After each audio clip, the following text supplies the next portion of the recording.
Après une longue semaine d'absence, on était tellement contents de se retrouver hors d'onde. Samuel Giguère, comment tu vas? Allô Noémie, ça va bien toi? Je vais très bien. Samuel, dis-moi cette semaine, tu reviens avec toujours des informations toujours aussi pertinentes les unes que les autres. Et là, tu me dis que tu vas nous faire un petit cours 101 sur le houblon. Parce que c'est quand même la matière première, là. Est-ce que je me trompe? Ah non, tu te trompes pas, le houblon, c'est tellement important en bière. Puis c'est tellement important que je vais en parler cette semaine, puis je vais en reparler la semaine prochaine, parce qu'il y a beaucoup de choses à dire, puis je OK. veux pas vous bourrer le crâne avec trop d'informations. Mais c'est vraiment trippant, puis tu vas voir, c'est un très bon temps de l'année pour en parler. Ah, Fait que OK. le houblon. Là, je te donne son nom scientifique, OK, parce que je l'aime trop. Imagine-toi donc, ça s'appelle Humulus lupulus. Oh Hey, si ça, là, boy! ça donne pas le Une goût. potion magique? C'est une plante de la famille des cannabinacées. Qui dit cannabinacées, on parle à cannabis. OK. Fait que, drôlement, là, ces plantes-là, biologiquement, ils se ressemblent énormément. C'est la même famille. Il existe environ 150 variétés de houblon dans le monde qui poussent principalement là, aux États-Unis, en Australie, en Nouvelle-Zélande, en Europe. Au Québec, on commence à en avoir aussi, c'est trippant. Entre autres, en Beauce, il y a une houblonnière qui s'appelle les Jarrets Noirs, qui est une belle place à visiter. Et là, ça ressemble à quoi du houblon? Ouais. Ben, dans le fond, là, c'est une plante grimpante, OK? Puis OK. ça pousse tout l'été, puis c'est récolté à la fin. Et c'est une plante qui peut devenir vraiment très grande. Là, on pense à quelque chose de 20 pieds de haut. Là. Tu sais, c'est toute qu'une plante Ah, à la c'est fin de la haut, hein? saison. Ouais, c'est Et haut pas mal, ça, là. c'est très haut. Puis les champs sont un peu spéciaux. Si on passe à côté de ça au printemps, on va les remarquer parce que c'est des champs avec plein d'espèces de poteaux de bois qui montent comme des poteaux de téléphone, puis avec OK. des cordes. Puis les plants, ils vont grimper après ces cordes-là, puis c'est comme ça qu'ils vont monter dans les airs, puis qu'ils vont aller chercher toute la lumière, puis tout ce qu'ils ont besoin. OK. Puis en ce moment, c'est là que ils sont le plus en fleurs puis qui sont le plus extraordinaires. Début du mois de septembre, là, si jamais vous avez l'occasion d'aller en visiter ou quoi que ce soit, c'est parfumé, c'est joli, c'est super dense. C'est vraiment, tu sais, on va toujours visiter les microbrasseries, mais Ouais. je trouve qu'on s'occupe pas assez des endroits où ils font pousser des céréales ou des endroits où ils font pousser du houblon, tu sais, puis ça peut vraiment être un super beau, une super belle activité à faire en gang, là, aller visiter ces endroits-là. Absolument, j'aime ça, moi, cette suggestion-là.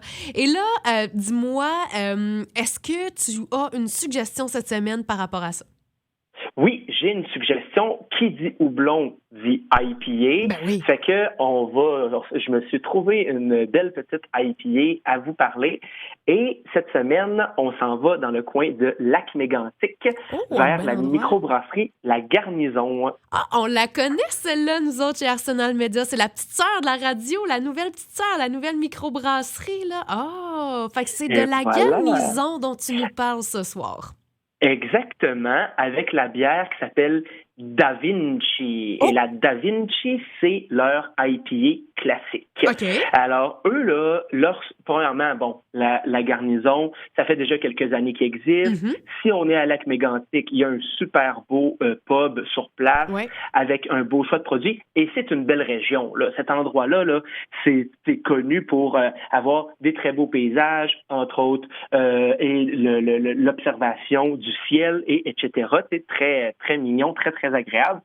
Le slogan de la garnison, c'est de la bière qui goûte la bière. Et ma foi, Noémie, c'est vrai. Ah ouais?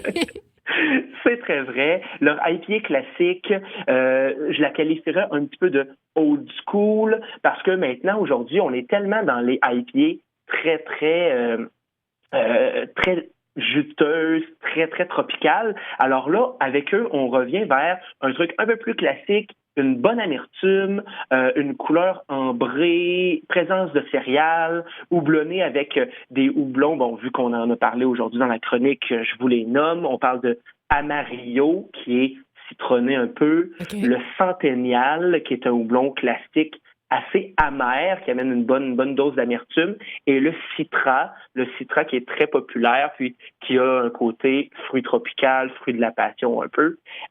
Et c'est pas tout ce qu'ils font, hein. La garnison, ils ont aussi une blanche aux agrumes que j'ai dans mon frigo en ce moment, que j'ai bien hâte d'ouvrir.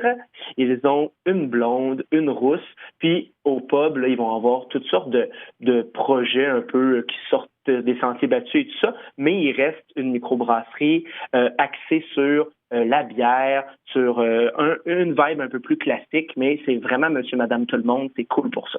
Puis là, dis-moi donc, celle-là, là, la Da Vinci que tu viens de nous parler, on boit ça avec quoi? On accompagne ça avec quoi, habituellement? Ça, une IPA comme ça va être très, très bon avec des repas qui ont beaucoup de saveurs, des épices ou des trucs comme ça. Fait que, ça pourrait bien accompagner une petite soirée du mexicain ou des trucs relevés, une grillade un peu plus, mais ça va bien s'agencer avec des repas épicés.